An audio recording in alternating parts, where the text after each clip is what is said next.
So what can ordinary Canadians do in the face of all this? You know, they're reading about it now. You've got, you know, what you've written on the Post and Substack, and there's, you know, these revelations that keep coming out, right? But it's easy to feel powerless to actually change anything if you're just a regular citizen.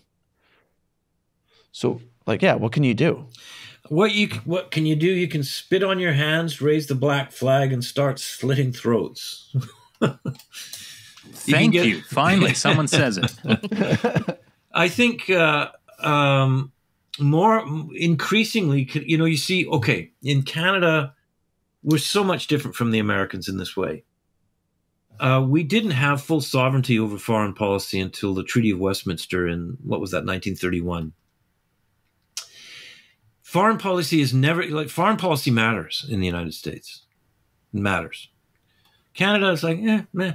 You know, we're sort of living under the American security umbrella. You know,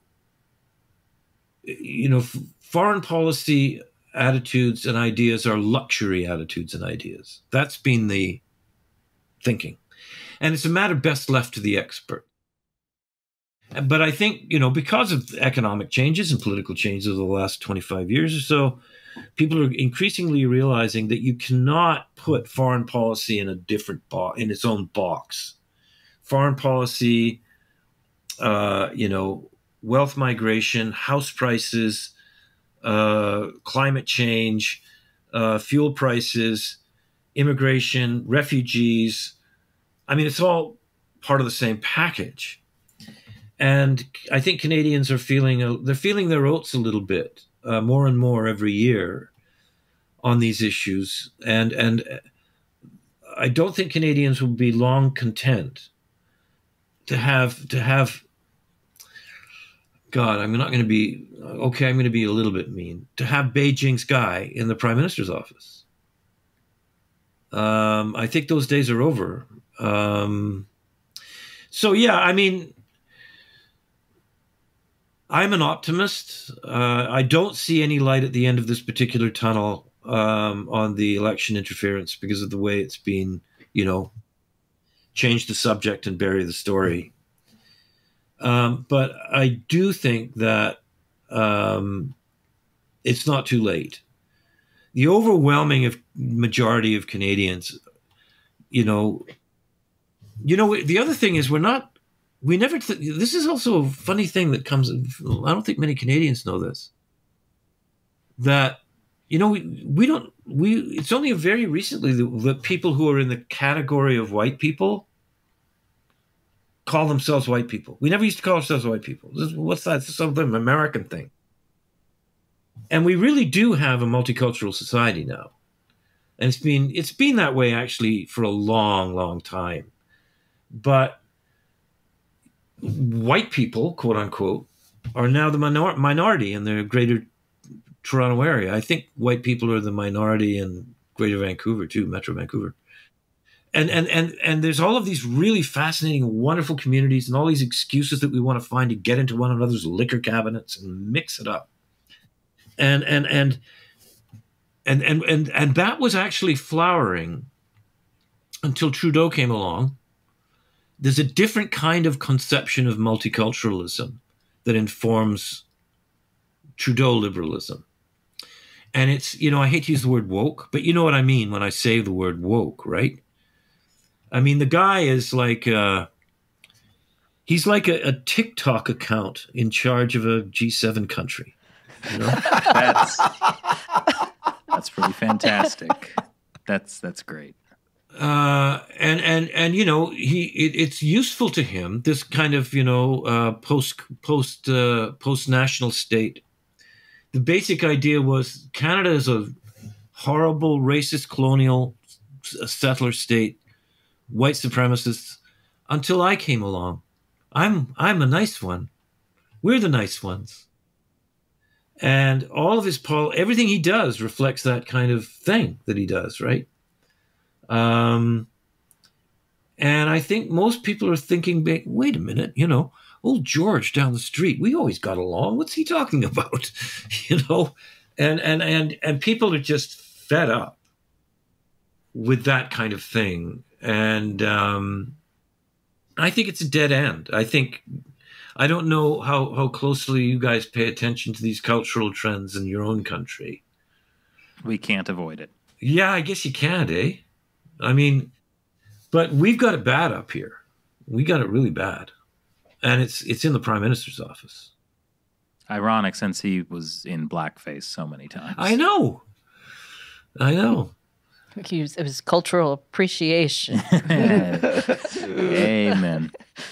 Well, Terry, thank you so much for joining us today. Like, so many times when we have a guest on the show, we're always learning about like how horrible the Chinese Communist Party's influence is in the United States, and always leaves me very depressed. But, now, thanks to you, I realize Canada has it much worse. Oh, yeah. You're welcome. And I understand that you do. You have a new China committee, the Senate committee, I think, or congressional committee. House committee, yeah. House committee, yeah.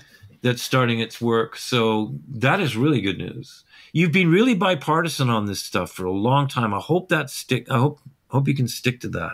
I think the Chinese Communist Party is making it almost necessary and inevitable that we're sticking with that. That's the one thing that people can agree on still. Trump, Biden, everyone. Yeah. Grand. Keep it up. Terry, if people want to follow what's happening in Canada or follow you, where should they go? You should read the Ottawa Citizen and the National Post, and you should also subscribe to my Substack, which is called The Real Story. And we'll definitely put a link to that below so anyone can follow that. We recommend it. And so, yeah, thanks again for joining us. Okay, lovely to talk to you guys. When people, after the trucker protest, started kind of joking about how Canada is an authoritarian country? Yes. Yeah, I kind of realized the deeper truth in that now. Yeah, I really do wonder how Trudeau will be reacting to all of these accusations. I think it also depends on what else comes out, right? Yeah, and I guess, like Terry was saying, how much of an international response there is against him, how much of the ear boxing goes on. I mean, it's pretty bad if you have to think that the whole jokes that we've made over the years about invading Canada and Canada invading the U.S. We need a war of liberation to bring democracy to Canada. The whole thing about, the whole thing about the foreign minister who was like, yes, let's do business with Iran and Russia and China and But that's the Davos World Economic Forum post-nationalist idea, like Terry was saying. Like, we the elites, these one percenters, it's really the 1% of one percenters, many of whom are multi-millionaires or billionaires, just believing that because they have become this wealthy and powerful, it is because they are capable, and therefore they know policy better, and it is their burden and obligation to direct policy in the idea that they feel is best. Is this the new white man's burden thing? I think it is. Interesting. I'm not sure that the concept is new, but I do think there's a kind of white man's burden that the elites take on in every era, right? So, 200 years ago, it was the white man's burden. The colonialism thing, thing, yeah. right? And the British, when they had empire, right? They believed that it was the white man. I mean, there's problems with calling it the white man's burden too. Well, I mean, that was the poem that Rudyard Kipling wrote about it. So right. that's how it got the name. But yeah, the people who are in power often believe that they are the most capable because they are in power, because they have money. But then the ramification, like, often they're wrong. Right. And if you're a person an ordinary citizen who believes in freedom and democracy, and you want to live in a free country, you may not get elites who are agreeing with you.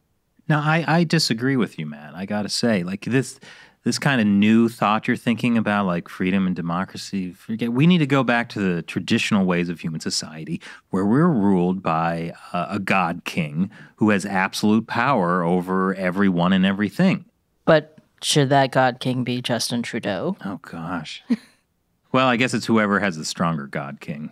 And I think Xi Jinping is probably a stronger God King than Justin Trudeau. But the Yeah, thing like that's- he said, like Terry was saying, right? Like that Trudeau is just some flunky, like vizier some off in. far He's like a little land. potato. Yeah, he's a little potato. potato. That's He's kind not- of perfect. Isn't He's it? not even the full potato. He He's a had little a lot potato. of good one-liners about Trudeau. But yeah, it's weird that you're talking like, like Trudeau and like he'll always uses this language about, like, colonialism bad, white people is bad, all of these things. But then they themselves are also horribly racist, Trudeau and all of his blackface, totally willing to partner up with horrible authoritarian dictators. So it's like, how do you hold those two conflicting worldviews in your mind? Like, oh yes, I'm here to help the people who are oppressed, Right. and then It's you're very, off. it's very easy. Like, let's do business with the oppressors. Yeah. Yeah. Well, I mean, Right. I think the key here is money and power. Right. That whole expression, like, if you can't beat them, join them, which was something that, I mean, I remember growing up with that in Looney Tunes, but that was originally adopted from some American politician. Like, it's a horrible phrase. Like, it's like, if you can't beat them, join, like, no. It's if you can't work with your opposition, but they're still doing something that is morally abhorrent, don't join them. Stand up for what you believe in and try to get more people on your side to stand up for what's right.